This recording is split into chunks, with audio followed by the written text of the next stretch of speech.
क्या हम कभी मिल भी पाएंगे?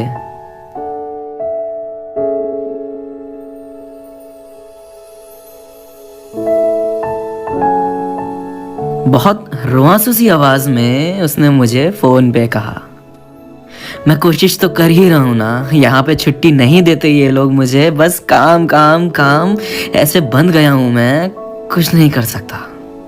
इतना सुनते ही उसने कॉल रख दी, क्योंकि ये दूरियां कहीं ना कहीं उसका दम घोटती हैं। उसको पता है ये अक्षित की मजबूरी है, वो जानबूझ के ऐसा नहीं कर रहा। लेकिन फिर भी यार, एक इंसान अपने आप को कहाँ तक रोके, कहाँ तक समझाए। श्रेया ने पहले ही अक्षित को ये बात बोली थी कि वो लॉन्ग डिस्टेंस में नहीं रह पाएगी, पर वक्त ने किया एक ऐसा सितम, ना चाहते हुए भी लॉन्ग डिस्टेंस हो ही गया। और अब बस उसकी जिंदगी का एक ही मकसद था, इंतजार इंतजार इंतजार। खैर, उसने फोन रखा और जोर जोर से रोने लगी। अक्षित को 15 मिनट का लंच करने के लिए ब्रेक मिला था। उसने ना कुछ खाया ना पिया, श्रेया से बात करने में पूरे 15 मिनट निकाल दिए। अब उसको वापस काम पर जाना था। अब वो काम कर ही रहा था कि अचानक श्रेया का एक मैसेज आया, वॉमिटिंग का बहाना करके बाहर आओ, कुछ इमरजेंसी है।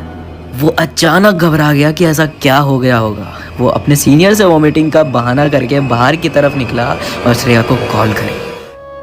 श्रेया ने कॉल पिक करी और बोली, आपका सारा टाइम मुझसे बात करने में निकल गया, सुबह से कुछ नहीं खाया है आपने, कुछ खा लो प्लीज़। इतनी मीठी आवाज़ में ऐसे केयरिंग वर्ड सुन के अक्षित की आंखें भर आईं और उसने प्यार से उसको आई लव यू बोला और कहा, तुम्हारी आवाज़ भी यही बता रही है कि तुमने कुछ नहीं खाया है, चलो साथ में खाते हैं। दोनों ने अपनी अपनी मील्स ऑर्डर करी और वीडियो कॉल करके एक दूसरे के साथ खाया। ये छोटे छोटे पल जो होते हैं, ये इतने ज़्यादा कीमती होते हैं, ये शायद सिर्फ वही लोग महसूस कर सकते हैं जो अपने प्यार से मीलों दूर रहते हैं। वो हर रात श्रेया को कॉल करके सारी रात उसके साथ उसकी सांसों को महसूस करते हुए सोता। एक भी दिन ऐसा नहीं होता जिस दिन वो साथ ना सोए। ऐसे ही कुछ दिन और बीते, फिर अचानक अक्षित के पास एक ईमेल आया उसके बॉस का कि इंडिया जाना है एक प्रोजेक्ट पे। जिस एम्प्लॉय ने इस वीक के टारगेट्स पहले अचीव करे वही जाएगा इंडिया इस प्रोजेक्ट पे। अक्षित को एक छोटी सी उम्मीद दिखी, लेकिन अपने पिछले 4 हफ्तों के रिजल्ट्स उठा के देखे तो उसको लगा नहीं कि वो ये कर पाएगा। पर कोई नहीं, उसने श्रेया को इस बारे में कुछ नहीं बताया और उस दिन से जी तोड़ के मेहनत करने लगा। उसने कई क्लाइंट से मीटिंग करी और बिजनेस भी निकालना शुरू किए। बहुत मेहनत और दुआ जब मिलती हैं तो शायद खुदा भी हंस के तुम्हारी झोली में वो रख देता है जो तुम्हें चाहिए होता है। आज संडे था और बॉस को अनाउंस करना था कि कौन विनर है इस वीक का और कौन जाएगा इंडिया इस ट्रिप पे। बॉस ने स्कोर कार्ड खोला तो देख के चौंक गए और उन्होंने 10 मिनट उस बारे में सोचा और अनाउंस किया, जिसका सबसे ज्यादा स्कोर है उसका नाम है सुमित। अक्षित को एकदम झटका लगा और वो मन ही मन रो गया कि उसने इस बार इतनी मेहनत करी थी और वो मेहनत बिल्कुल बेकार हो गई। उसका सपना टूट चुका था। वो पीछे मुड़ के जाने लगा, तभी उसके बॉस ने उसको आवाज़ लगाई, अरे अक्षित कहाँ जा रहे हो? उसने कहा, कहीं नहीं सर, अपने केबिन जा रहा हूँ। बॉस ने कहा, भाई इंडिया जाने की तैयारी में कुछ हेल्प चाहिए हो तो बता देना। वो कुछ समझा नहीं और उसने कहा, मतलब? बॉस ने कहा, एक वीक में तुमने सबसे ज़्यादा क्लाइंट से मीटिंग करने का रिकॉर्ड बनाया है। सुमित भले ही ज़्यादा बिजनेस लाया पर तुमने ज़्यादा मीटिंग्स निकाली, इसलिए मैंने डिसाइड किया है कि तुम दोनों बिजनेस ट्रिप पे इंडिया जाओगे। इतना सुनते ही जो वो कूदा है खुशी से और जो उसने टेबल पे खड़े होके ब्लेजर निकाल के डांस किया है, वो मंजर देखने लायक था।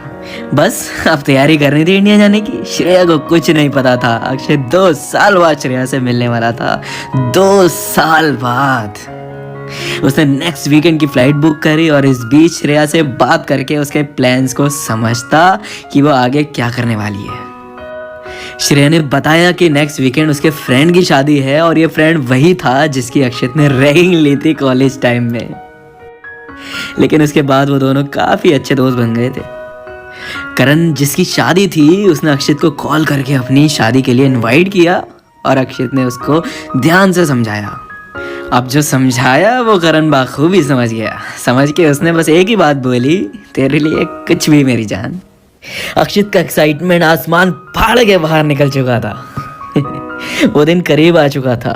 दिन की फ्लाइट बुक करी थी क्योंकि दिन में वो ऑफिस में होती है और उसको पता भी नहीं चलेगा कब अक्षत आ गया। सेफली लैंड करने के बाद उन्होंने होटल्स में चेक इन किया। रात तक उसने सारी तैयारी कर ली थी। रात होते ही श्रेया रेडी होके घर से निकली और अक्षत अपने होटल रूम से। श्रेया वेन्यू के पास पहुंची ही थी कि अचानक उसको उसकी फ्रेंड्स दिख गई और वो उनसे हाय हेलो करने लगी, झप्पियां पप्पियां पाने लगी। बस अक्षत वेन्यू के पीछे से सीधे उस रूम में पहुंचा जहां करण की दुल्हनिया रेडी हो रही थी और वो कोई और नहीं, करण की कॉलेज वाली गर्लफ्रेंड ही थी। अक्षत को देख के वो सरप्राइज हो गई क्योंकि जो बंदा पिछले 2 साल से अपने देश नहीं आया वो शादी में क्या ही आता। अक्षत ने उसको कॉन्ग्रेचुलेट किया और उसके लिए गिफ्ट लाया था वो दिया और कहा अगर श्रेया आए तो उसको बताना मत मैं आया था। बस वो वेन्यू से निकल के सीधे करण के घर पहुंचा ताकि वो बारात के साथ आ सके झूमते गाते। श्रेया और उसकी सभी सखियां बारात का वेट कर रही थी। तभी उन्हें दूर से बैंड बाजों की आवाज़ सुनाई दी। उन्हें वो रस्म जो होती है घोड़ी से उतर के पैसे देने वाली, उसकी तैयारी के लिए मेन एंट्रेंस पे जाके खड़ी हो गई। बारात धीरे धीरे नाचते झूमते वेन्यू पहुंची और अक्षत ने अपने आप को छुपा लिया और इंतज़ार किया सही मौके पे एंट्री मारेगा। पहले तो घोड़ी से उतर के करण का टीका किया उसके ससुराल वालों ने और फिर उसकी बहनें और श्रेया ये सब आगे आके डिमांड करने लगी 50,000 की।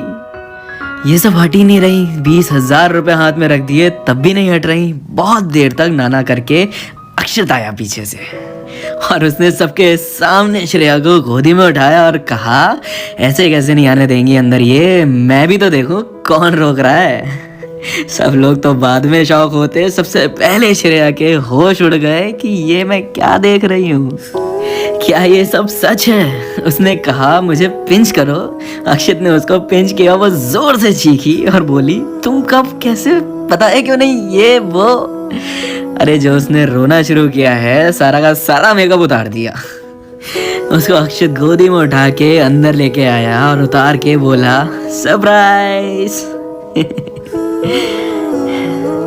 और उन दोनों ने बहुत टाइट हग किया एक दूसरे को, बहुत ज्यादा टाइट। क्या ही मंजर था वो यार। 2 प्यार के पंछी 2 साल बाद एक दूसरे को फोन स्क्रीन से निकल के अपनी आंखों के सामने देख रहे थे, एक दूसरे की खुशबू को महसूस कर पा रहे थे, एक दूसरे की आंखों में इतना खो गए कि वो भूल ही गए कि वो शादी में आए हुए हैं। उस रात करण की शादी में सबसे ज्यादा अगर कोई नाचा है तो वो श्रेया और अक्षत। वो रात बीती और अगले दिन दोनों एक डेट पे गए और बैठ के आराम से बातें करी। अक्षत ने सारा सब कुछ बताया कि वो कैसे यहाँ तक पहुँच पाया, कितनी मेहनत करी सिर्फ श्रेया से मिलने के लिए। ये सब सुन के श्रेया बहुत खुश हुई और उसको बहुत प्राउड फील हुआ। दोनों ने एक दूसरे को बताया कितना ज्यादा मिस किया और प्रॉमिस किया कि चाहे कुछ हो जाए कभी साथ नहीं छोड़ेंगे। पता है लोग लॉन्ग डिस्टेंस रिलेशनशिप से बहुत डरते हैं। उन्हें ऐसा लगता है कि शायद साथ नहीं रह पाएगा, शायद वो इंतज़ार करते रह जाएंगे या उन्हें कोई और मिल जाएगा। डिस्टेंस मैटर नहीं करता जब आपके दिल में एक ही इंसान हो, आप उसको लेके लॉयल हो, आपकी नीयत साफ हो और आप में पेशेंस हो। प्यार कम नहीं होता, बढ़ता ही है लोगों से दूर जाके, और जिनका कम हो जाए वो कभी तुम्हारे थे ही नहीं। श्रेया और अक्षत जैसे 2 प्यार करने वालों का एक दूसरे के लिए लॉयल होना, एक दूसरे के साथ ना रह के भी पेशेंस रखना, एक दूसरे को समझना, प्यार कभी कम ना होने देना, कितनी सारी बातें सीखने को मिली। आप क्या सीखे कमेंट्स में ज़रूर बताइएगा।